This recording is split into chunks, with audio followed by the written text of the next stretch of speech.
After the video game crash of 1983, Atari had lost much of its reverence with console enthusiasts, not to mention a healthy chunk of its market share. While they did try to stay relevant during the mid to late 80s, releasing the 7800 Pro system and Lynx handheld shortly thereafter, Atari lacked the money and resources necessary to compete with the likes of Nintendo and eventually Sega. Atari hadn't given up though. They had begun working on a new system that would have been a 32-bit powerhouse, which many now refer to as the Panther, thanks in large part to Martin Brennan of Flare Technology. Brennan was brought in to help complete the unit's chipset, although he soon found that with minor tweaking, the console could be so much more powerful. When he presented this to Atari, the Panther was soon scrapped and the Jaguar was born. Prior to its launch in November of '93, Atari had managed to generate positive buzz. The marketing campaign was in your face, hitting you with its technical specifications and drawing comparisons to competitors. It was aggressive, but it got our attention. Even though it came out with a paltry lineup of 2 or 3 launch games, counting the pack-in, and a suggested retail price of $250, the Jaguar still sold well. Unfortunately, it didn't last long. Games were slow in coming, with much of the blame being laid at the console's feet. The Jaguar employed 4 processors spread across 3 central processing units, and Atari provided little technical support. So many titles failed to utilize the system's capabilities, producing games that didn't live up to players' expectations of what a 64-bit game should look like. This led many to question whether the Jaguar was in fact a 64-bit system. Those questions only grew louder when we saw what Sega and Sony had to offer with their wimpy 32-bit consoles. Once the Saturn and PlayStation hit the scene, the Jaguar was on its last leg.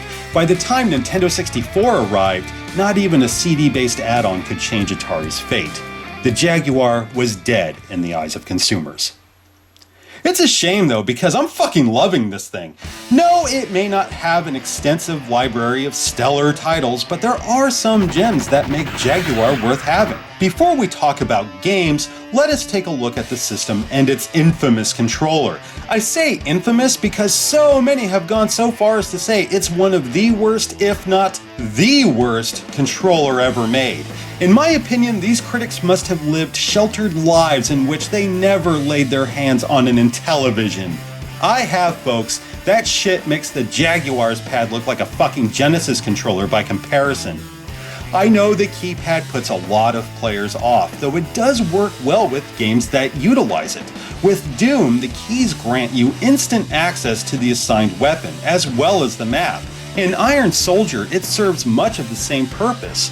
I like this a damn sight better than cycling through all my shit while in the heat of battle. Another thing I like are the overlays. Not that they're all that necessary once you have it memorized, though I'm a real sucker for accessories. I liken it to someone putting a whole bunch of stickers on their console, but this actually serves a purpose. The D-pad is responsive, as are the face buttons. That, and I do have big hands, so this fine lady rests comfortably in my mitts. I do have one complaint though. No shoulder buttons. Since there are some first-person shooters on this monster, not having proper left and right strafing buttons so as to circle strafe kinda sucks. Atari did rectify this with the Pro controller, but they're harder to find than a goddamn unicorn and cost almost as much as the console itself. Speaking of the console, folks really enjoy picking on the Jaguar's overall design. Seriously, it's become cliche now to compare this fucker to a UFO, as if that were a bad thing. Another one I hear is that it looks like some sort of space-age toilet seat. I guess that's appropriate considering how much shit it takes from you body-shaming motherfuckers. All kidding aside, I think it looks pretty rad. Those smooth curves and fierce logo demands admiration. Not to say there aren't things that give me pause. Honestly, why doesn't this thing have protection for the cartridge slot? It just screams, "Dust me regularly." Even if you should keep a cart inserted at all times, it's gonna get in the cracks and I don't know, I just don't like it. Then we have the back. As you can see, these 2 ports are completely exposed and it bugs the shit out of me. You'd think there should be a cover or some shit, but no, it doesn't make sense. I'll tell you one thing though, if I bought this in '93, I would have shit a barrel full of obscenities the moment I laid eyes on this RF switch. This is bullshit. It's beyond stupid. Here you have this cutting-edge game system that's supposed to wipe the floor with the rest, yet we're supposed to accept RF? Fuck you. Look, I get that I'm an old bastard that stands by composite and has zero interest in HD, but the line must be drawn here. This far, no farther. Really, here's how it looks with RF. Now composite. See the difference? It's like night and day. No wonder people thought Jaguar looked like hot garbage. Then again, that may have had something to do with the pack-in game as well.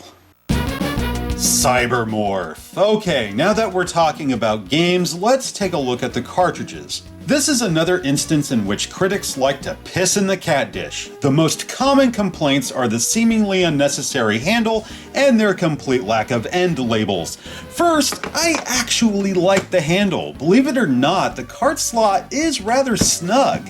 While a grip would have sufficed, having that extra leverage does help. Also, it minimizes contact with the label. I call that a win-win.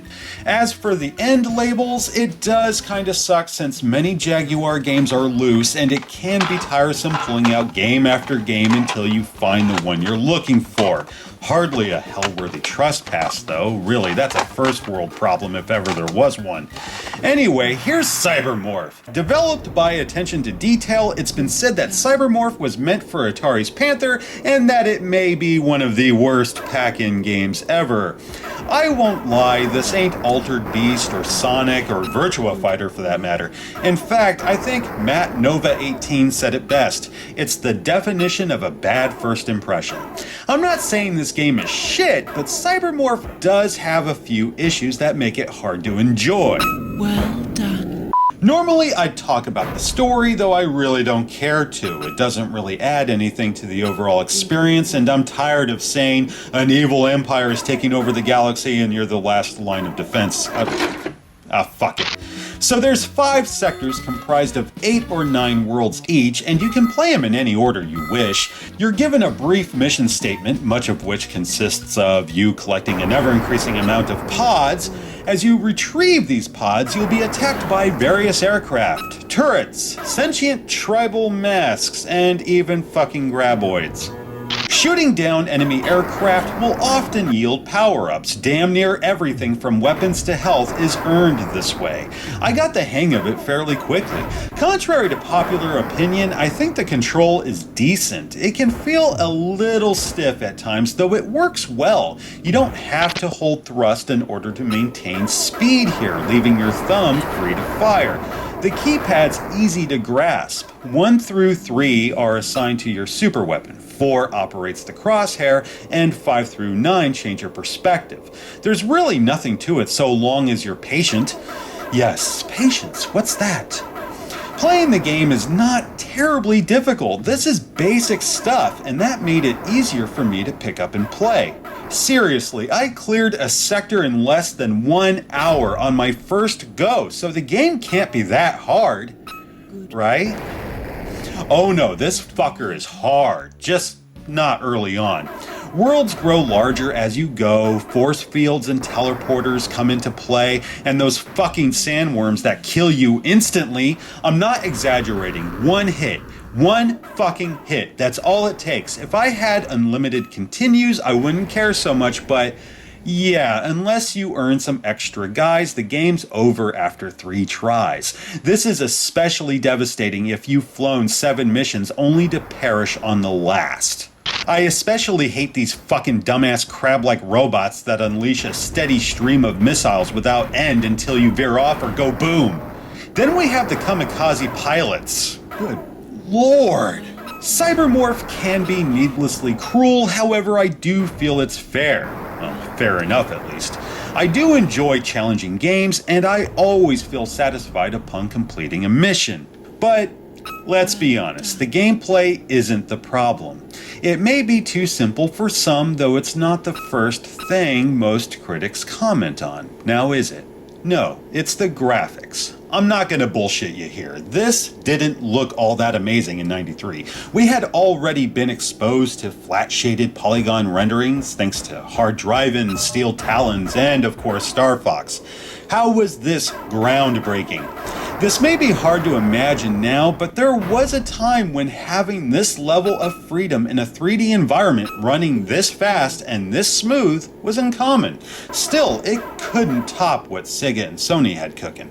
Because of this, Cybermorph looked dated the moment it launched.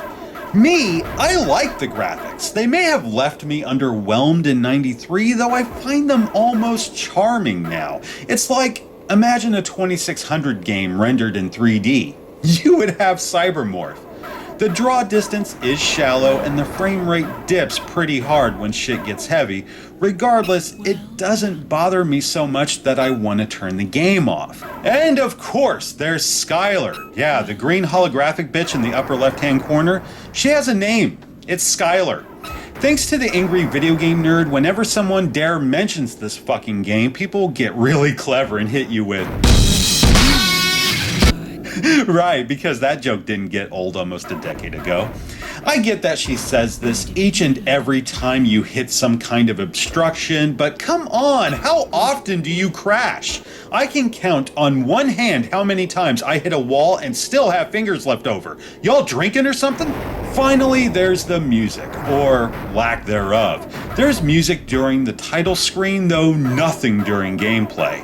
Instead, you just hear the droning hum of your engine, your weapons, explosions, and that weird gulp sound whenever you pick up an item. Is the ship alive? Is it eating the shit? I mean, never mind.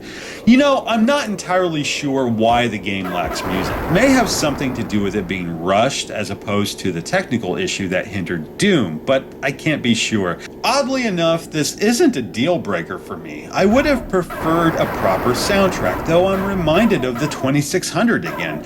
There was a time in which music in video games was unheard of. Literally. That's no excuse for Cybermorph. The Jaguar wasn't a relic from the second generation of gaming. It was supposed to be the next big thing. Consumers want to hear it as well as see it. Ultimately, Cybermorph is a decent game. I'll even go so far as to say it's a fun game, and well worth having. It's like the Jaguar equivalent of combat. Enjoyable, yet basic. That and it's cheaper than dirt, so have at it. Should it have been a pack-in? No. Cybermorph wasn't a showpiece then, it isn't a showpiece now. Not a bad game, but it didn't get me excited for Jaguar. Maybe if they had gone with Kasumi Ninja instead. Oh, ho, ho, ho, hold on to your butts. Kasumi Ninja. Developed by Handmade Software, Kasumi Ninja was released in December of '94, over a year after Jaguar's North American launch and only its second fighting game. Dragon the Bruce Lee story came out 1 month prior, and yeah, I don't have the Jaguar version, so I gave the Genesis a try, and to say it sucked the sweat off a dead man's sack would be exceedingly generous. Unlike Cybermorph, which did receive high praise when it first hit store shelves, Kasumi Ninja was kitty litter the moment gaming publications sunk their teeth into it. With its digitized graphics and gratuitous bloodshed, Atari's 64-bit gorefest was written off as a Mortal Kombat clone and kicked to the curb like a Christmas tree the day after. Here we sit, more than a decade since, and the media is still shitting in its box, often listing it as one of the top 10 worst fighting games of all time. Seeing as how Slaughter Sport on Sega Genesis didn't make any of the lists shown, it's clear to me that the writers don't know what bad is. Alright, so what's my take? Well, the story does in fact reek of Mortal Kombat. There's a forbidden island where a great warrior's been trained by 3 ninja gods whose balance of good, evil, and indifference must be maintained if you hope to keep the netherworld shit away. Yeah, how original. Anyway, one ninja kills the other 2, is later possessed by a demon, and you now must earn the right to fight him. I'm skimming through it, so bear with me. Since I'm going solo here, I'm taken to a character select screen, and I must say, it kinda blows. This has nothing to do with the first-person perspective. It is clunky, though not a huge deal. I just hate that I only have 2 characters to choose from. If you want to get technical, I really only have 1. Aside from their palette and death move, they are virtually identical. Once you've chosen either Hibaki or Senzo, you then select your opponent. Only after you've beaten that character will they be made available to you. Say you want to play as Angus McHaggisbreath here. You gotta beat him first, then pick him for the next bout. While I like that you can choose the order, it's annoying because I have to select both my fighter and my opponent after every round.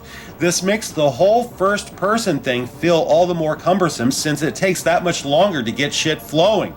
At least the fighters are interesting, even if they're just a bunch of stereotypes. Danja's black, so she's an urban chick from the inner city. Pakua's Native American, making him the Comanche chief executioner. Angus is Scottish, so he's gotta have a kilt. Some have criticized this for being racist, or at the very least, culturally insensitive. Personally, I don't feel it's worse than any other fighting game.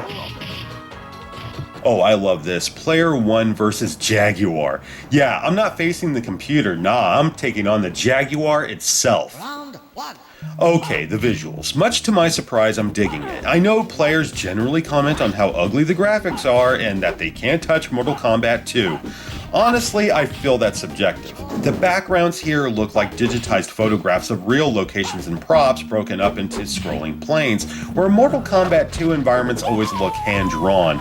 I don't think one looks worse than the other, I'm just saying both have their own unique style. There are some odd bits, like Angus's stage. I mean, look at the castle, now look at the bow. Yeah, someone fucked up the perspective here and it's kind of distracting. Damn my OCD. I'm loving the character animations. We have bulky, arcade-like fighters with some smooth animations and little flourishes I don't often notice in fighting games. Special moves look okay when they actually work. I'm getting there, hold on. The death moves are pretty wild. Angus may be the most famous, and for good reason. It's bloody ridiculous. Alaric blew my mind, if you pardon the pun. My favorite, though, is Hibaki. That shit screams victory. Music's decent, but kind of dull. Sound effects are tits, though. Voice samples are unbelievably crisp. All the punches and kicks hit home. The Jaguar had some sweet audio capabilities. Considering this is a cartridge, it's fucking startling. This is as good a time as any to talk about the control. It's hard to judge because I've never been adept with pulling off special moves, so take that into consideration. Now, the special moves can be cool, but they don't do much in the way of damage, really. For the amount of effort I have to put forth, I find they're not worth it in the long run. Still better than, say, Way of the Warrior. Performing the combos is a little strange, for you have to hold C, then punch in the move on the D-pad. Few moves use punch or kick, thank Christ, because hitting it while holding C is a real trial. My major issue with gameplay lies with the AI. Fighters tend to spam their moves, almost like you're going up against an actual human instead of the computer. Alaric, though, he's a sucker punch straight to the fucking gooch. There's that fucking slide move, and he'll often anticipate your next attack, making him a goddamn chore to beat. But when you do, oh yeah, you deserve that shit.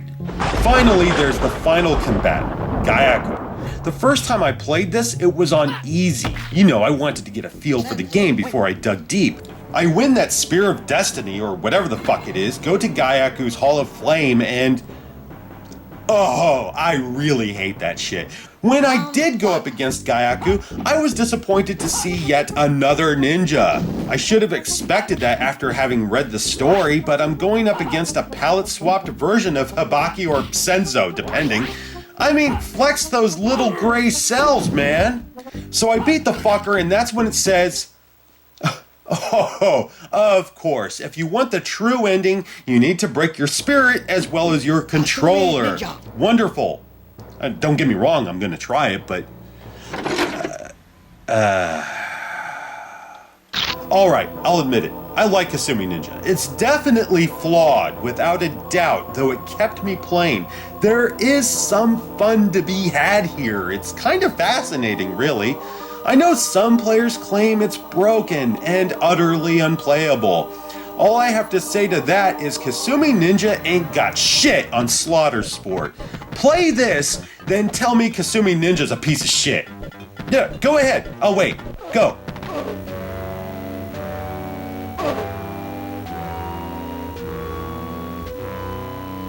Let's rock!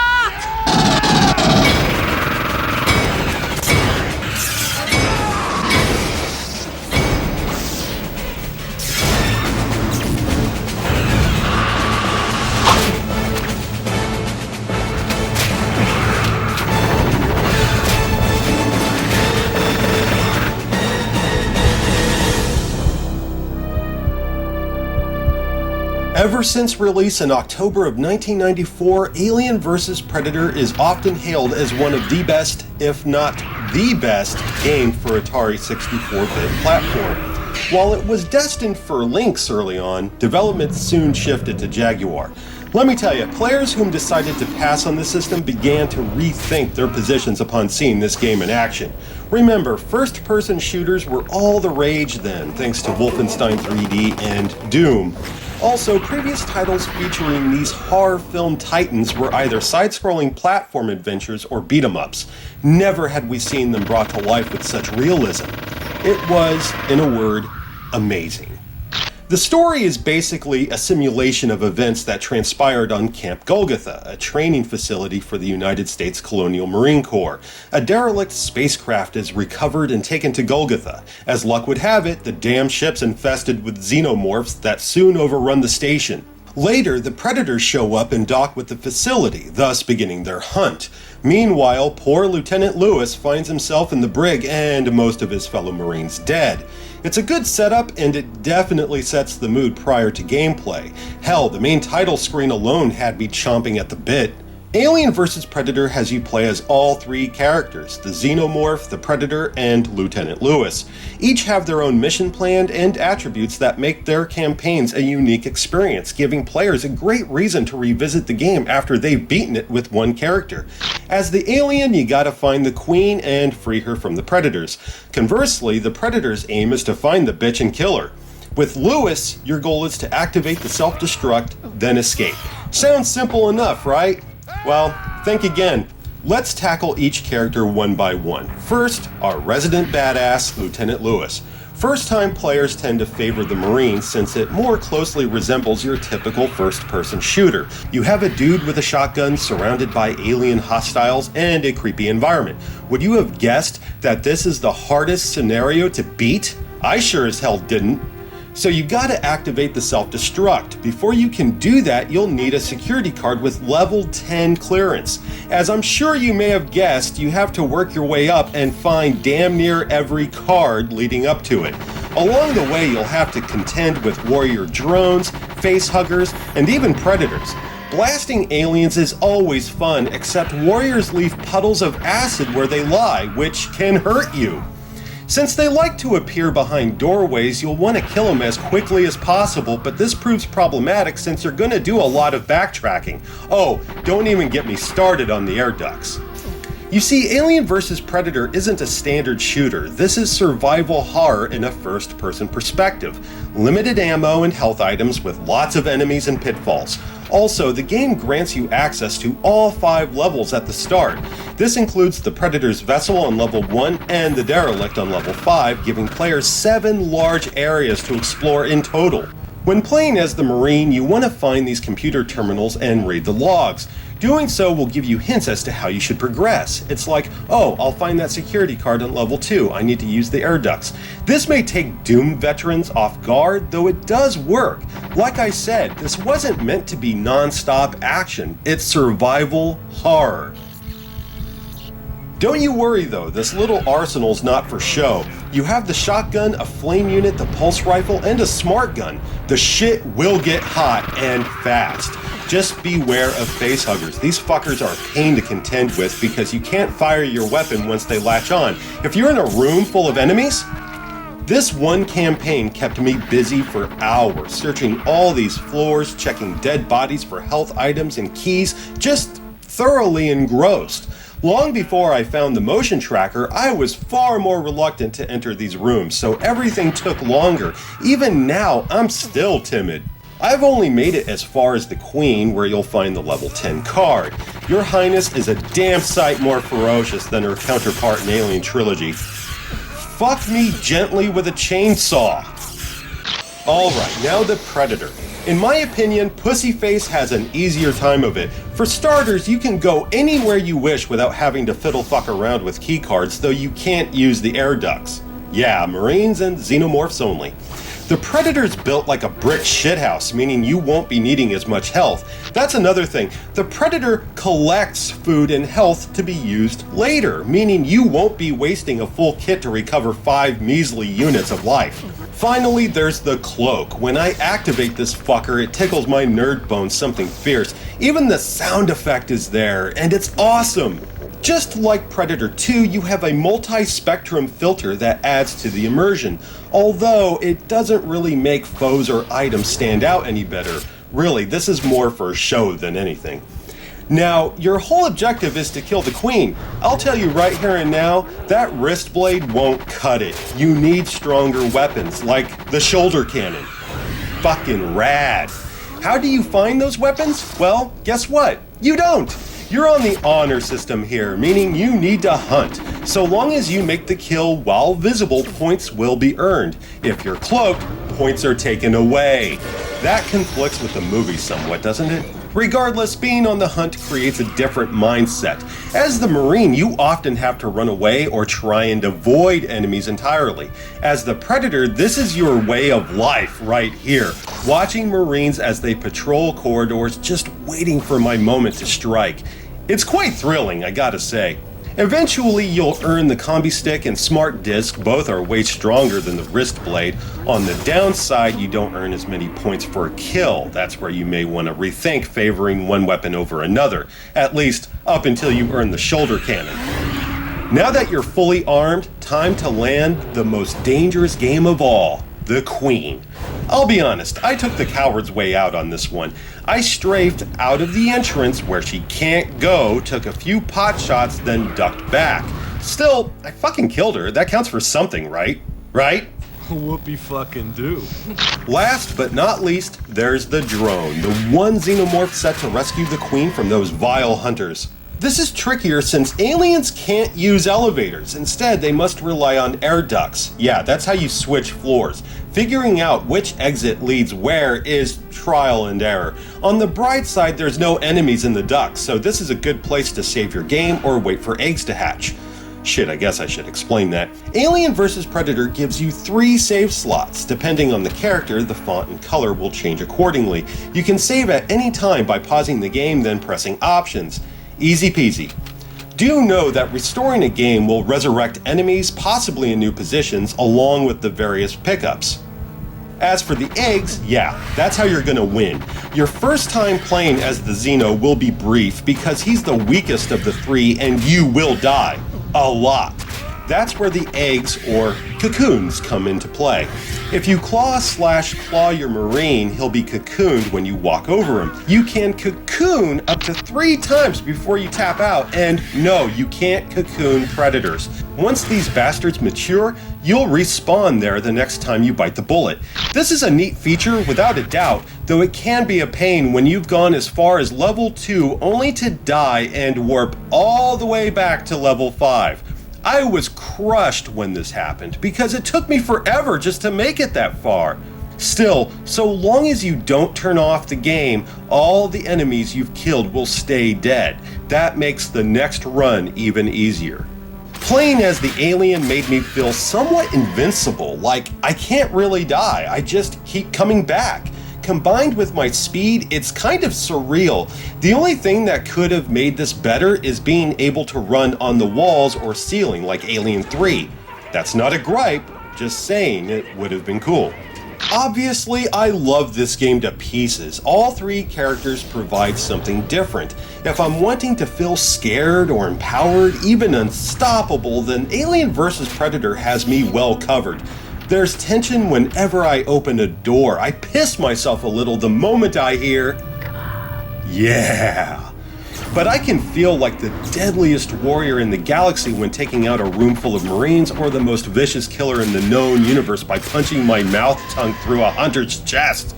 Mouth, tongue, God, that sounds wrong. You get my point, though. Now, the game does have some minor issues. I know some players complain that the layouts make little sense and that many of them look alike, but if you look at the production design in the movies, it's spot on.